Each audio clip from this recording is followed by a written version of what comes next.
Should you go for the grand slam every time you step up to the craps table?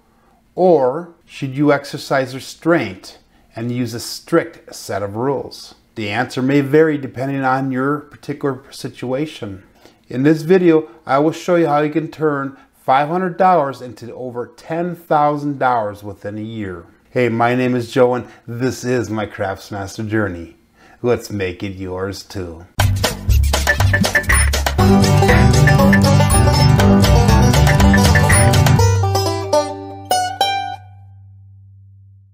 You need to know your limits when it comes to playing craps. And these limits are dictated by the bankroll that you bring to the table, how well you're able to maintain that bankroll, how big you can build it, and how disciplined you can remain within the strict set of limits that you set regarding not only your losses, but also your per session wins.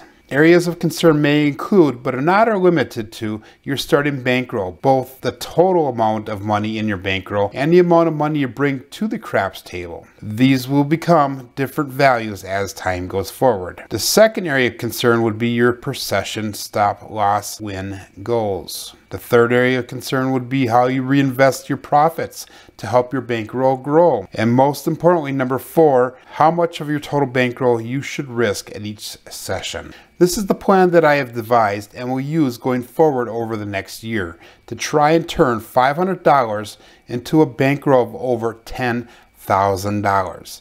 And the cool thing is, this plan will also allow me to pocket approximately $3,000 to put into my pocket. That is splurge money. Money that I can use for whatever I want to use it for, whether it be an awesome meal, a mini trip, pay some extra bills, whatever. The first column simply identifies which session along my journey that I'm at. I set the plan up for 52 sessions. The chart that I will attach to this video actually has 104 sessions. For some people that may be 52 weeks or 104 weeks, which is basically 2 years. For others it might be a shorter or a longer period of time depending on how often you go to the casino and how many sessions you play during each trip. If you play multiple sessions during each trip though, make sure that you take at least a 30-minute break in between sessions. Go to the bathroom, walk around, or get something to eat. The second column notes your total bankroll. This is the total amount of money that you're going to have set aside strictly for playing craps. Be careful to not use this money for anything else if your goal is to increase your bankroll.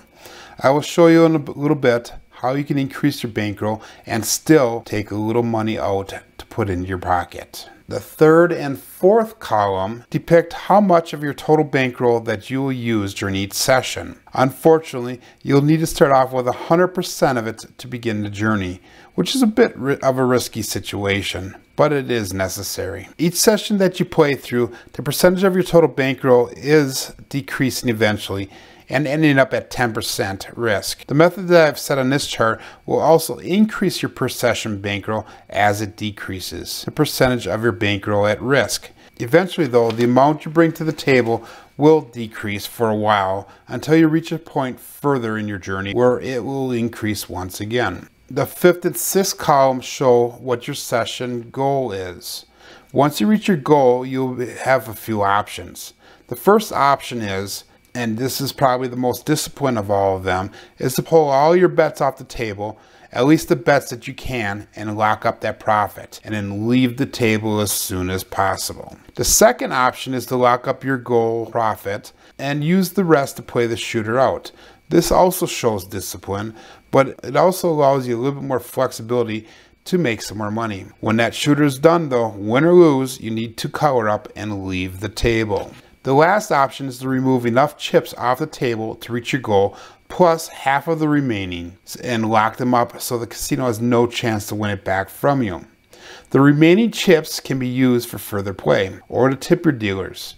Remember, tipping is a good thing because your dealers will appreciate it, and they will remember you the next time if you're a good tipper when you're at the table. Columns 7 and 8 will show how much of your winnings you should reinvest and how much you should put into your profit account. The amount you reinvest should be added to your total bankroll so we can always keep it growing. I will discuss what the profit account is in a little bit. Columns 9 and 10 show how many shooters and how much you should be spending per shooter that your current session bankroll will allow you to do. Notice that as we go through our sessions, the number of shooters gets larger and it caps out at 30 shooters. Also, your dollars per shooter will increase as your bankroll increases. Most people say that you should have at least 10 shooters in your per session bankroll because not all shooters will help you earn money. Hopefully somewhere in that 10 shooters you'll earn enough to make your session profitable. Again, like I said, the chart starts off at 10 shooters, but I have it working up to 30 shooters. I think that this is a more realistic number because somewhere within those 30 shooters, you should have a monster roll. Remember though that the longer you spend at the craps table, the more likely the casino will have to earn their edge, meaning that you're going to lose your money. This next column is what we call the profit share per column. And I told you just a little bit ago about our profit account. And what we do is this is kind of utilizing the profit first philosophy, where after every 12 sessions or every 3 months, if you go once a week, after every 12 sessions, you're going to take out half of whatever your profit that you set aside and you'll pay that out to yourself. So for example, after 12 weeks here, our first profit share, you're actually to pay yourself that you can actually put in your pocket and take and do with whatever you want with it is $189.49. After 6 months or 24 sessions, you'll be able to take another $477.38 out of your bankroll. Scooting down, this is at the 9-month mark. You can take out another $957. And then after a year, you could take out our 48 months, almost a year, you could take out $1,600. So see how that's growing. So what we do is we take out half of whatever money is in that profit account and we'll leave the other half in there for the next time. And then the next time we're going to be actually putting more money into it. So again, we're going to split whatever money is in that profit account in half and then we'll leave the other half in that account. So just by taking out half, what's going to happen is our profit account is going to start increasing.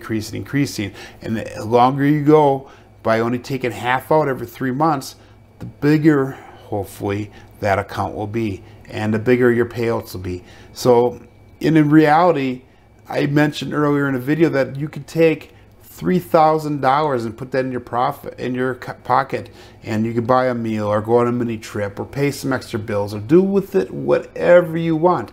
And that's how we're able to do that, because we're taking 25% of each winning session and putting it into our profit account, taking out half and going from there. The last column is our stop loss column.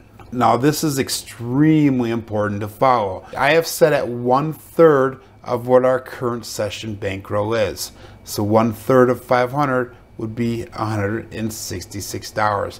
So once we lose $166 on that first session, we're done, at least for a while, until we can come back and hopefully find a more advantageous table. As a side note, I have the starting bankroll right up here. You can enter in whatever number you want. So if you want to put $800 as your starting account, then it would change out everything else. If you want to start off with $1,000, then that would start off there.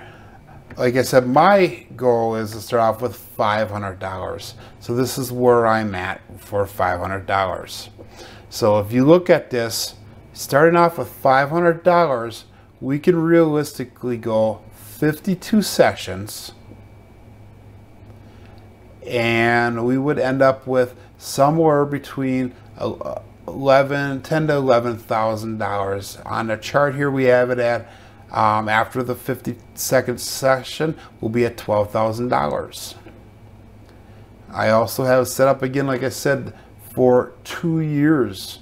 So after 2 years of religiously following this and religiously making a profit, that $500 investment, our starting bankroll, could technically turn into $30,888. So in summary, you need to know your limits. You need to be able to set your bankroll and be strict with your stop loss and your win percentage goals. You need to constantly grow that bankroll so that way you will have more to put in for the next time. And the more that we have to put in, the less we're going to use, so the less likely it is to bankrupt your bankroll. It's also super important to remember that, hey, your gambling bankroll is for gambling only. Don't be using money for bills and everything else and put it towards gambling, because that stuff comes first. Family and bills and everyday life comes first. Hey, my name is Joe, and this is my Craps Master journey. Let's make it yours too.